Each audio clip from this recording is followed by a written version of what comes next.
আজকে অনেক জায়গাতেই রামনবমীর মিছিলে অস্ত্র হাতে দেখা গেল। রামনবমীর মিছিল সেরকমই রামপুরহাটে, বীরভূমের রামপুরহাটেও অস্ত্র নিয়ে মিছিল করতে দেখা গেল। বিভিন্ন লোকের হাতে বিভিন্ন রামনবমী যারা পালন করছেন তাদের হাতে হকি স্টিকও ধরা পড়লো।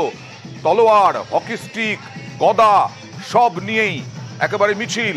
রামনবমীতে অস্ত্র হাতে মিছিল, অস্ত্র হাতে মহিলাদেরও মিছিল। সিউড়িতেও অস্ত্র হাতে রামনবমীর মিছিল। একদিকে রামপুরহাট, অন্যদিকে সিউড়ি। সিউড়ির ছবিও দেখাবো।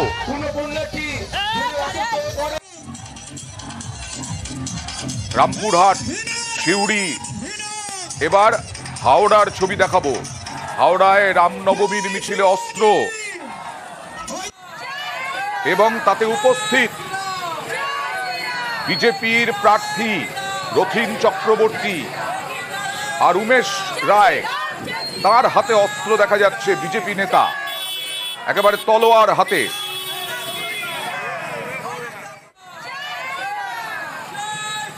দেবাশিস ধর, বীরভূমের বিজেপি প্রার্থী, তার মিছিলেও অস্ত্র হাতে। ধ্রুব সাহা, দেবাশিস ধর, দুজনের হাতেই একেবারে অস্ত্র।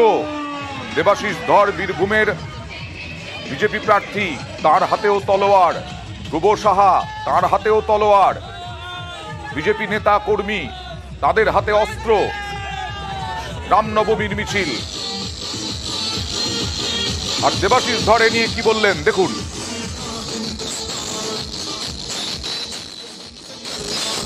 এটা কোনো অস্ত্র নিয়ে আমরা ঘুরিনি, কিছু মানে আমাদের সিম্বলিক কিছু ইয়ে ছিল, শস্ত্র ছিল, সেগুলো সবই কাঠ এবং প্লাস্টিকের তৈরি। সম্পূর্ণভাবে আইন মেনে নাগরিক হিসাবেই ঘুরেছি। অস্ত্র নিয়ে যাওয়ার কোনো এখানে ব্যাপারই আসে না। এবার অস্ত্র দেখতে পাওয়া যায়, অস্ত্র আমরা প্লাস্টিকের ছিল। আর দেব এবং হিরণ দুজনেই রামনবমীর মিছিল করলেন দেখুন। একের পর এক ঘাটালে রামনবমীর অনুষ্ঠানে প্রার্থীরা দেব এবং হিরণ রাম মন্দিরে পুজো দিয়ে প্রচার দেবের, অন্যদিকে হিরণও রামনবমীর অনুষ্ঠানে।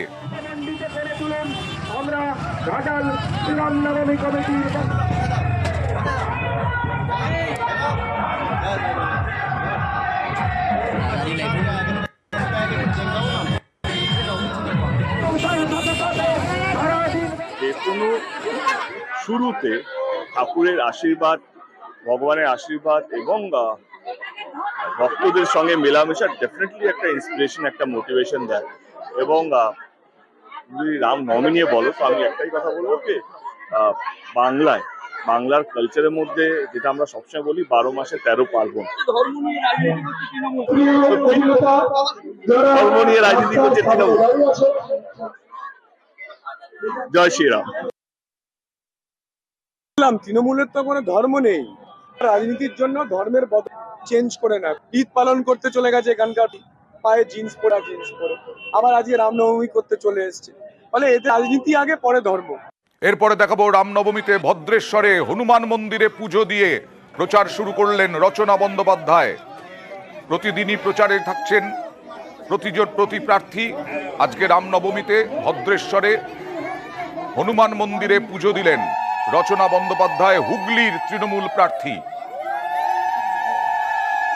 আর সিউড়িতে শতাব্দী রায়, তিনিও পুজো দিলেন রামনবমীর মিছিলে। তারপরে রামনবমীর মিছিলে তৃণমূল প্রার্থী শতাব্দী রায়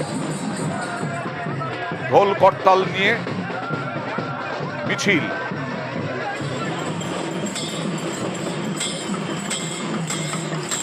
রামনবমী উপলক্ষে পদযাত্রা। প্রতিটি মানুষই রামের ভক্ত, তারা সবাই মিলে একসঙ্গে হয়ে রামনবমী উদযাপন করা। রাম কারুর পিতৃদেবের নয় না। আমি আমার ভগবানকে যদি পুজো করি, আমি যদি কোনো ঠাকুরকে মানি, বাধ্যবাধকতাকে সবাই নিজেদের ভালোবাসা